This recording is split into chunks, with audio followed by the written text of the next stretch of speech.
எனவே உலகின் முதல் புரட்சி தலைவர் முருகன் பெருமாள். நம்ம எல்லோரும் இங்க வந்தது ஒரே ஒரு கடவுளுக்காக, புரட்சி தலைவர் முருக பெருமானுக்காக, உலகின் முதல் புரட்சி தலைவருக்காக. அநீதியை அழித்ததால் அவர் புரட்சி தலைவர், சமமாக நடித்தியதால் அவர் புரட்சி தலைவர். அந்த வெற்றிவேல் முருகனுக்கு, அந்த வீரவேல் முருகனுக்கு. முருகன் மாநாட்டும் ஏன் தமிழ்நாட்டில் நடத்துகிறீர்கள்? யூபிஎல் குஜராத்தில் நடத்த வேண்டியதுதானே என்று கேட்கிறார். இதன் மூலம் பிரிவினை செய்ய பார்க்கிறார். இது போல் சில கேட்கிறார்கள். இன்று முருகை நோக்கி கேட்கிறார்கள், நாளை சிவபெருமானை பார்த்து கேட்கலாம், அம்மனை பார்த்து கேட்கலாம். இந்த சிந்தனை மிக மிக ஆபத்தானது.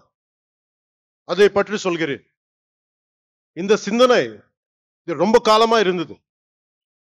அதை பற்றி சொல்கிறேன். நான் 14வது வயதில் சபரிமலைக்கு போனவன்.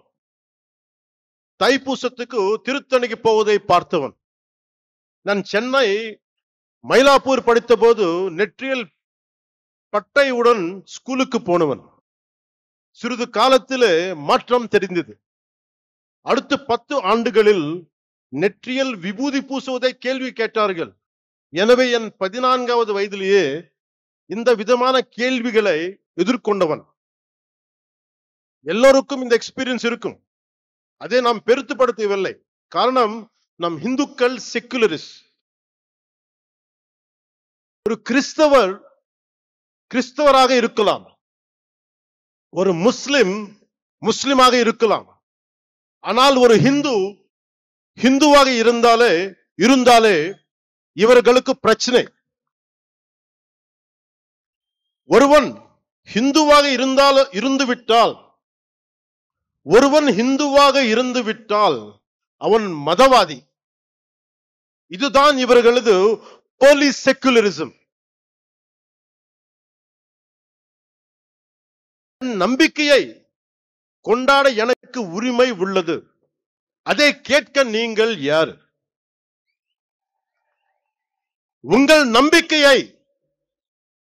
நம்பிக்கையை நாங்கள் கேள்வி கேட்கவில்லை.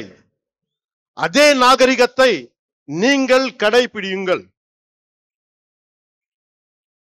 என் மதத்துக்கு மரியாதையை கொடுக்க விட்டாலும் பரவாயில்லை, அவமரியாதையை செய்யாதீர்கள்.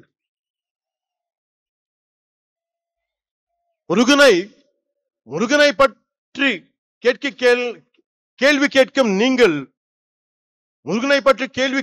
நீங்கள் அரேபியாவிலிருந்து வந்த மதங்கள் பற்றி இதே கேள்வியை நீங்க கேட்க முடியுமா? அதற்கான துணிச்சல் உங்களுக்கு உண்டா? அதனால சொல்ற, சீண்டி பார்க்காதீர்கள்.